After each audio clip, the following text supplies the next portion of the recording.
Hi everyone, welcome to stocks with Rohit. Comment section में मुझे बहुत सारी ऐसी क्वेरीज आई जिसमें मुझे पूछा गया कि अनलिस्टेड मार्केट के शेयर्स क्या होते हैं और अनलिस्टेड मार्केट से शेयर खरीदे कैसे जा सकते हैं। अनलिस्टेड मार्केट में कौन से ऐसे शेयर है जो खरीदने चाहिए और कौन से ऐसे प्लेटफॉर्म्स हैं जिनके थ्रू हम जेन्युइनली एक प्रॉपर चैनल के थ्रू जाकर अनलिस्टेड शेयर्स खरीद सकते हैं। अनलिस्टेड मार्केट के ऊपर एक बेसिक वीडियो के थ्रू समझेंगे कि इसका बेसिक डिटेल्स क्या होती है, माइन्यूट डिटेल्स समझेंगे। उसके बाद एक सीरीज चलाएंगे जिसमें कौन कौन से ऐसे शेयर्स हैं जो अनलिस्टेड मार्केट से अभी बाय किए जा सकते हैं, जहां पे ग्रोथ अनलॉक की जा सकती है, जिनके फंडामेंटल्स अच्छे हैं, जिनके प्राइस वैल्यूएशन अच्छे हैं और वो आईपीओ के बाद आपको एक अच्छा गेन दे सकते हैं। लेकिन ये समझते हैं कि अगर आप अनलिस्टेड मार्केट से अगर शेयर्स खरीदते हैं तो उसमें क्या क्या रिस्ट्रिक्शंस होते हैं, क्या क्या रूल्स होते हैं और किस तरीके से ये पर्टिकुलर मार्केट वर्क करता है। तो आइए, आपको यहां पर दिखेगा सबसे ऊपर आपको लिखा हुआ है how to buy NSE unlisted share in India. पर आज के वीडियो में हम एनएससी के बारे में डिस्कस नहीं करेंगे, एनएससी के बारे में अगले वीडियो में डिस्कस करेंगे। आज के वीडियो में हम डिस्कस करेंगे कि अनलिस्टेड शेयर क्या होता है इंडिया में। देखिए, यहाँ पे आपको एक पहाड़ बना हुआ दिख रहा होगा जहां पे पब्लिक मार्केट है, मतलब जो सबकी नजरों में आपको यहाँ पे दिखता है वो होता है 10% मार्केट यहाँ पे। और अनलिस्टेड मार्केट मतलब अर्ली एक्सेस, ये होता है 90% ऑफ द मार्केट। मतलब अगर कोई भी कंपनी को आप ग्रोथ फेज में चुनते हो, अर्ली स्टेज में चुनते हो, तो रिस्क भी उतना बड़ा होता है कि वो कंपनी उतनी भी बड़ी बन सकती है, लेकिन वहां पे अपॉर्चुनिटी भी उतनी बड़ी हो सकती है कि अगर अर्ली फेज में आपने कोई बड़ी कंपनी को पकड़ लिया तो आप वहां पे बड़ा वैल्यू अनलॉक कर सकते हो। देखिए, वारी एनर्जीज अनलिस्टेड मार्केट में कुछ साल पहले 300 रुपए पर ट्रेड कर रहा था, जहां से वो आज जब लिस्टिंग हुई उसकी तो आज वो 3100 के रेट पर, मतलब 10 गुना हो चुका है। अगर आपको पता होता कि इस तरीके से इस कंपनी का वर्क आने वाला है, ग्रोथ इस तरीके से अनलॉक होने वाली है, और ऐसे बहुत बड़े बड़े इन्वेस्टर थे जिन्होंने 310 रुपए पर अनलिस्टेड मार्केट पे वारी एनर्जीज को यहाँ पर खरीद चुके हैं। एक और ऐसा एग्जांपल है जिसका है नाम एनएससी। एनएससी भी बहुत कम रेट्स पे आपको यहाँ पर अनलिस्टेड मार्केट में मिल रहा था, जहां पे 1100, 1500, 1600 ऐसे रेट्स पर भी मिल रहा था, जहां पे आज इसका अनलिस्टेड मार्केट में रेट है 2100 रुपए। और ऐसा अनुमान लगाया जा रहा है कि जब आईपीओ इसका आएगा तो ये लगभग 2500 रुपए के पास लिस्ट होगा। तो डेफिनेटली ये पर्टिकुलर अनलिस्टेड मार्केट रिस्क भी इन्वॉल्व रखता है और बड़ी ग्रोथ भी रखता है इन्वॉल्व, दोनों चीज रहती है। और रिस्क और रिटर्न्स दोनों साथ साथ में चलते हैं और इनके जिस तरीके से पैरामीटर्स होते हैं, अगर आप ज्यादा रिस्क लोगे तो आपको ज्यादा रिटर्न्स मिलेंगे, और अगर आप कम रिस्क लोगे तो डेफिनेटली आप यहाँ पे एक्सपेक्ट कर सकते हो कि आपको कम रिटर्न्स मिलेंगे। यहाँ पे लिखा हुआ है unlock potential, NSE, Tata technologies, OYO, understand the grey market safely, complete road map, finding brokers to tax rule. तो ब्रोकर्स भी बताऊंगा मैं आपको कि कौन कौन से ब्रोकर्स अच्छे हैं, जेन्युइन है आज के वीडियो में।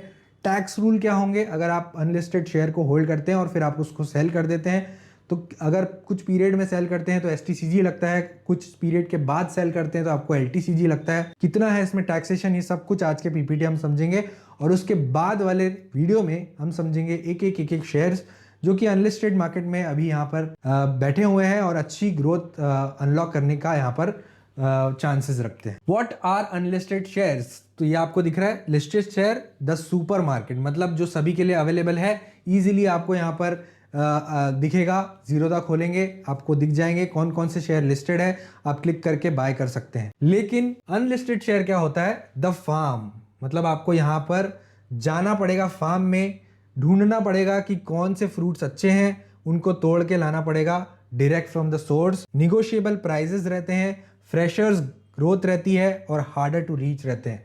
ये मुश्किल है पहुंचना, मुश्किल है समझना, और रिस्क भी बड़ा इन्वॉल्व है। लेकिन इस पर्टिकुलर एरिया में सुपरमार्केट में जाके आप अपना ट्रॉली लेके जाएंगे, जो आपको खरीदना है आप खरीद सकते हो, जब आपको बेचना है आप बेच सकते हो, क्योंकि लिक्विडिटी भी हाई है, कोई भी खरीदने के लिए रेडी हो जाएगा।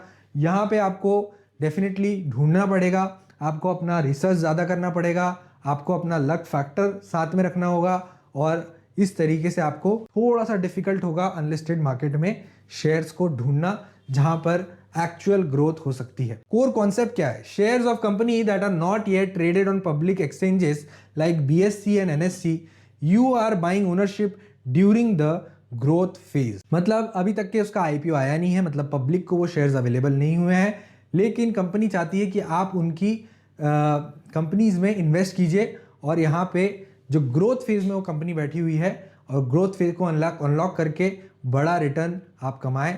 और ऐसी बहुत सारी कंपनीज है जहाँ पे हमें बड़ा रिटर्न भी मिला है, ऐसी बहुत सारी कंपनीज है जहाँ पर कंपनीज के प्राइस ऑलमोस्ट 90% भी गिर गए हैं। तो डेफिनेटली अनलिस्टेड मार्केट में एक रिस्क बड़ा इन्वॉल्व होता है। Why do investor bye early capturing value before listing? अभी देखिए अनलिस्टेड मार्केट में फ्लक्चुएशन थोड़ा कम होता है, तो अनलिस्टेड फेज में अगर एंट्री आपने 100 पे की है तो धीरे धीरे धीरे धीरे धीरे प्राइस बढ़ेगा अनटिल अनलेस कोई बड़ी न्यूज उस पर्टिकुलर शेयर में आपको देखने को मिले। और यहाँ पे जैसे ही आईपीओ आता है तो आईपीओ आने के बाद सभी की नजरों में आ जाता है ये शेयर, सभी की नजरों में इसके फाइनेंशियल्स आ जाते हैं, सभी की नजरों में इसकी ग्रोथ आ जाती है। तो डेफिनेटली इन्वेस्टर का जो बकेट रहता है वो बढ़ जाता है, और वैसे ही जैसे ही इसका इन्वेस्टर का बकेट बढ़ता है तो डिमांड बढ़ने लग जाती है, और इसीलिए आपको लिस्टिंग पॉप मिलता है। यहाँ पर 100 रुपए से प्राइस लिस्टिंग डे पर ही 500 रुपए चले जाता है। और ऐसा हमने बहुत सारे शेयर्स में देखा हुआ है जहां पर एक्चुअल कंपनी काम कर रही है, प्रॉफिट कमा रही है और अच्छा डिमांड है कंपनी के प्रोडक्ट्स का, तो डेफिनेटली आपको इस तरीके का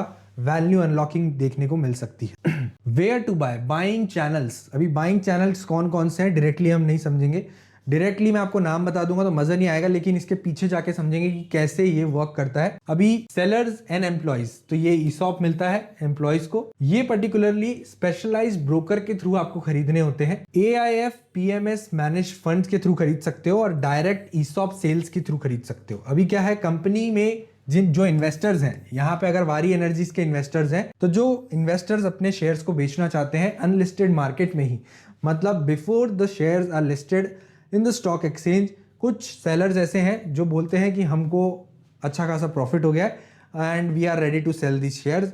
हम वारी एनर्जीज में 1000 शेयर होल्ड करते हैं, अगर किसी को 1000 शेयर्स चाहिए हैं तो definitely they can contact us and we can transfer them the shares. अभी वारी एनर्जीज में जो एम्प्लॉय काम करते हैं, जिनको ईसॉप्स मिले हुए हैं, जो कन्वर्ट होंगे उनके कुछ सालों के बाद काम करने के बाद, तो वो लोग भी यहाँ पर ईसॉप्स अपने सेल कर सकते हैं।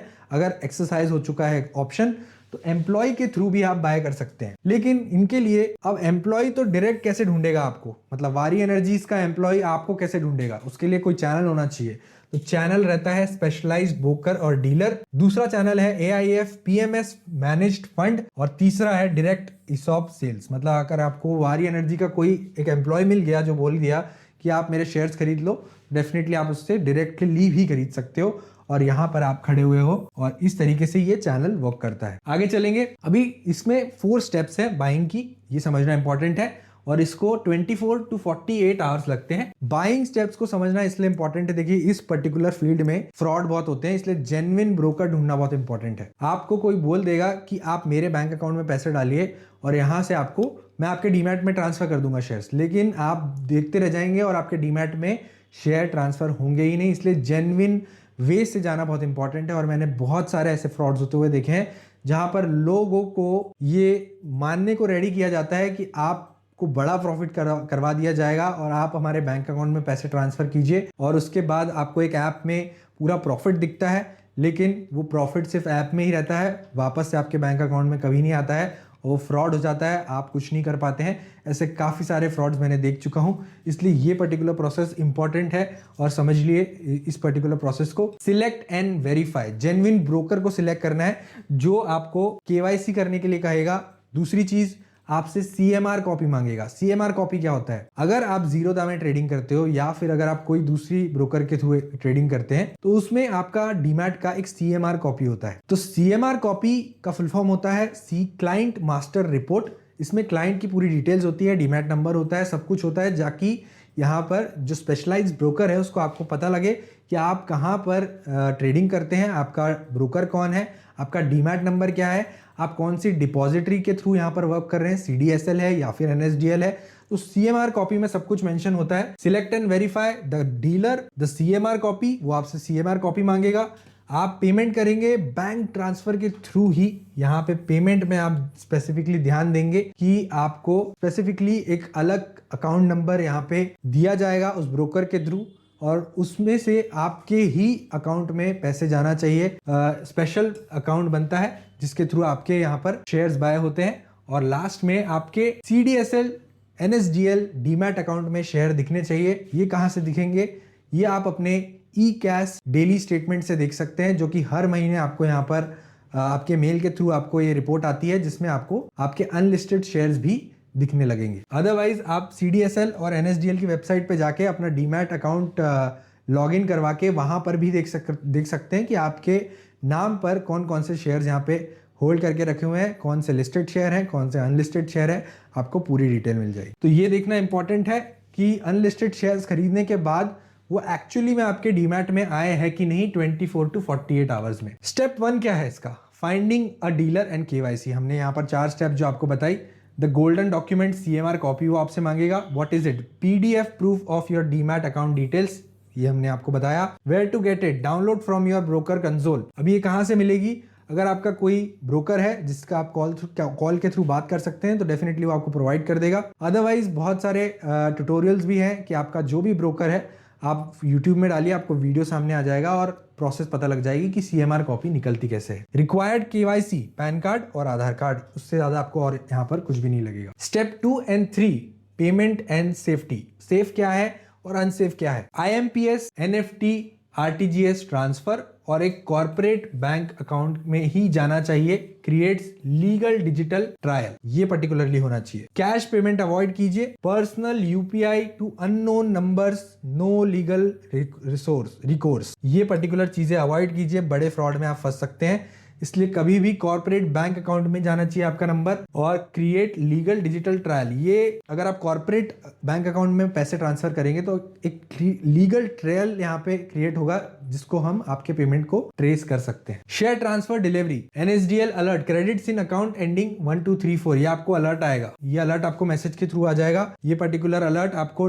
2 दिन के अंदर आपको आ जाना चाहिए। Verify receipt in your demat app, example CDSL Easiest, ये CDSL Easiest की वेबसाइट है। यहाँ पर जाके आप लॉगिन क्रिएट कर सकते हैं अपना, और वहां पर भी आप देख सकते हैं कि ये ISIN रिफ्लेक्ट कर रहा है नहीं कर रहा है, सब कुछ आपको वहां पर दिख जाएगा। द रिस्क इन्वॉल्व, क्या क्या रिस्क इन्वॉल्व है? अब आपने अनलिस्टेड मार्केट में NSE का शेयर खरीद लीजिए, एग्जाम्पल समझ लीजिए। अभी लिक्विडिटी रिस्क इंपॉर्टेंट, यहाँ पे एक दिक्कत है, मतलब you can not sell instantly, finding a buyer takes time. अभी उस पर्टिकुलर प्लेटफॉर्म पे जितने लोग लिस्टेड मार्केट में होते हैं उस पर्टिकुलर प्लेटफॉर्म पे नहीं मिलेंगे आप। मतलब अगर मैं अनलिस्टेड मार्केट में शेयर बेचना चाहता हूं तो मुझे बायर को पहले ढूंढना होगा। डेफिनेटली अगर शेयर की डिमांड ज्यादा है तो आपको बायर भी मिल जाएगा, लेकिन शेयर की डिमांड कम है तो आपको वहां पर लिक्विडिटी रिस्क रहेगा कि आप तुरंत अपने शेयर को नहीं बेच पाएंगे। तो ये पहले आपको बायर ढूंढना पड़ेगा, फिर ही आप शेयर को बेच पाओगे। वैल्यूएशन रिस्क, अभी अनलिस्टेड मार्केट में फाइनेंशियल्स के हिसाब से एक वैल्यूएशन कंपनी डिसाइड करता है, और वो वैल्यूएशन करेक्ट है नहीं है ये आपको अपने रिसर्च के थ्रू यहाँ पर कंप्लीट करना है। वैल्यूएशन रिस्क लिस्टेड मार्केट में इसलिए कम होता है क्योंकि अगर लिस्टेड मार्केट में जैसे ही शेयर यहाँ पर पब्लिकली अवेलेबल होता है तो वहां पे अगर कंपनी के फाइनेंशियल्स के हिसाब से वैल्यूएशन कम है तो बाइंग सेलिंग डिमांड के थ्रू कंपनी के शेयर्स गिर जाते हैं। अगर वैल्यूएशन हाई दिख रहे हैं तो रिजल्ट खराब आते हैं तो वैल्यूएशन हाई हो जाते हैं और वहां पे शेयर्स नीचे तरफ जाने लग जाता है। तो डेफिनेटली लिस्टेड मार्केट में वैल्यूएशन रिस्क कम रहता है, और अनलिस्टेड मार्केट में इतनी लिक्विडिटी नहीं होने की वजह से डिमांड एंड सप्लाई का खेल जो रहता है वो बहुत ही लो वॉल्यूम का रहता है, जिसकी वजह से आपको एक वैल्यूएशन रिस्क बड़ा रहता है। और तीसरा कंपनी रिस्क, IPO में बी डिलेड और cancelled, capital can be stuck for year. अभी अनलिस्टेड मार्केट में शेयर खरीद तो लिया लेकिन आपका IPO आ ही नहीं रहा है, मतलब पब्लिकली अवेलेबल ही नहीं हो रहा है, और अनलिस्टेड मार्केट में भी उस शेयर की डिमांड नहीं है तो आपको बायर भी नहीं मिल रहा है। तो ये बहुत ही बड़ा रिस्क है अनलिस्टेड मार्केट में। अगर कंपनी यहाँ पे सेक्लूडेड है और कंपनी के फाइनेंशियल्स अच्छे नहीं है तो आपको बायर भी नहीं मिलेगा, इसलिए बहुत देख परख के आपको यहाँ पर बाइंग करनी है, ना कि 2 रुपए 3 रुपए 4 रुपए 5 रुपए पे कंपनी मिल रही है तो आप बाय कर ले, इस तरीके से आपको नहीं करना है। ये पर्टिकुलर 3 रिस्क बड़े रिस्क मीटर है यहाँ पे अनलिस्टेड मार्केट में खरीदने के। Crucial constraint, the lock in period, ये एक मेजर कंस्ट्रेंट है। आप कोई भी शेयर अनलिस्टेड मार्केट में खरीदते हैं, IPO आता है, आप 6 महीने तक के, अगर आप इंडिविजुअल इन्वेस्टर है आप 6 महीने तक के उस शेयर को बेच नहीं सकते हैं। आपका लॉक इन पीरियड रहेगा और लॉक इन जोन में आप शेयर को बेच नहीं सकते हैं। जैसे मान लीजिए कोई शेयर आपने अनलिस्टेड मार्केट में 100 रुपए पे खरीदा और वो IPO के दिन 500 रुपए हो गया, तो आप बेच नहीं पाएंगे। आप 6 महीने बाद उसे बेच पाएंगे, और मान लीजिए 6 महीने बाद अगर शेयर का रेट 500 से 80 रुपए हो गया तो आपको वहां पे लॉस हो जाएगा। लेकिन मतलब यही हुआ कि आपके पास उतना लिक्विडिटी रिस्क नहीं है, करेक्ट टाइम पे आप उसको सेल नहीं कर पाएंगे। अगर आपको पैसे की रिक्वायरमेंट है तो भी आप उसे सेल नहीं कर पाएंगे। तो ये समझ के चलना है कि आप 6 महीने तक के नहीं बेच पाएंगे तो आप उसी समझ से इन्वेस्टमेंट करेंगे। सेबी रेगुलेशन क्या है? Pre IPO shares are locked in for 6 months after listing, even if prices double on day 1 you can not sell. Strategy strictly for long-term investors. Exit option, how to sell? IPO listing, wait for 6 months, sell on exchange, high liquidity. ये तो बहुत easy option है। मतलब यहाँ पे IPO आएगा, 6 महीना wait करो, 6 महीने बाद यहाँ पे सेल कर दो। नहीं करना है सेल 6 महीने उसके बाद भी वेट करना है, योर कॉल। लॉन्ग टर्म के लिए होल्ड कीजिए, इसके बाद आप कभी भी सेल कर सकते हैं। Private exit, sell back to the dealer pre IPO। Dealer को वापस भेज दो, जिस डीलर से आपने खरीदा उसको वापस भेज दो। वो डीलर आपके लिए बायर ढूंढ के लाएगा और बोलेगा यहाँ पे कि इस पर्टिकुलर बायर को आप भेज दो। लेकिन बायर अगर ढूंढ के लाएगा प्री डीलर, तो यहाँ पे आपको लो लिक्विडिटी रहेगी और हाई स्प्रेड रहेगा। हाई स्प्रेड क्यों रहेगा? मतलब अगर आपका डीलर आपके लिए बायर ढूंढ के ला रहा है तो 100 रुपये का शेयर आप जो आपने खरीदा वो बोलेगा अभी तो मार्केट में 100 रुपये ही चल रहा है, लेकिन बायर रेडी है 80 रुपये पे खरीदने के लिए। क्या आप रेडी हो 80 रुपये पे बेचने के लिए? 20% का तुरंत ही आपको यहाँ पे लॉस हो जाएगा, क्योंकि आपका स्प्रेड यहाँ पर हाई है। यहाँ पर स्प्रेड आपको हाई नहीं रहेगा क्योंकि डिमांड और सप्लाई बहुत ज़्यादा है। कंटिन्यूसली आपको बायर सेलर मिलते जाएंगे, तो कम से कम 50 पैसे और 1 रुपये से ज़्यादा आपको यहाँ पर बाइंग और सेलिंग रेट में डिफरेंस नहीं मिलेगा। टैक्स इंप्लीकेशन क्या क्या है वो समझते हैं। शॉर्ट टर्म कैपिटल गेन लगेगा अगर टाइम ऑफ होल्डिंग है 24 मंथ से कम, तो 24 मंथ से कम रहेगा तो as per the income tax slab up to 30% plus का आपको short term capital gain tax लगेगा। और 24 महीने के बाद आप शेयर बेचते हो तो वो लॉन्ग टर्म असेट हो जाएगा, वहां पे आपको 12.5% लगेगा without indexation. Key takeaway, holding for more than 2 years is significantly more tax efficient. Final investor checklist. Do understand the business model. Is the dealer trusted? Reviews checked. Do you have your CMR copy ready? Am I willing to hold it for particularly 3 to 5 years? Is this money I can afford to lock away? Lock हो सकता है ये पैसा, इसलिए आपको ये particular checklist आपको ध्यान में रखनी है। नंबर 2 पे मैं बात करूंगा, इज द डीलर ट्रस्टेड और नॉट। तो कौन कौन से ऐसे ट्रस्टेड डीलर है वो यहाँ पे मैं बात कर लूंगा। तो मुझे जिस पर्टिकुलर ट्रस्टेड डीलर्स के बारे में यहाँ पता है और जिनके थ्रू मैं डील कर चुका हूं, उनमें से कुछ नाम है। पहला नाम है अनलिस्टेड जोन, इनक्रेड, और तीसरा है प्लानिफाई। ये जेन्युइन है और इनके थ्रू मैं काम कर चुका हूं, तो डेफिनेटली आप इनको चेक कर सकते हैं अगर आपको यहाँ पर अनलिस्टेड मार्केट में शेयर बाय करना है। आज के वीडियो में हमने आज डिटेल में समझा कि अनलिस्टेड मार्केट होता क्या है। नेक्स्ट वीडियो में हम बात करेंगे कि कौन कौन से ऐसे शेयर्स हैं जहां पर एक्चुअल वैल्यू अनलॉकिंग हो सकती है अनलिस्टेड मार्केट में, और एक्चुअली हम बाय कर सकते हैं अनलिस्टेड मार्केट में उन शेयर्स को। नेक्स्ट वीडियो के लिए देखते रहिए स्टॉक्स विद रोहित।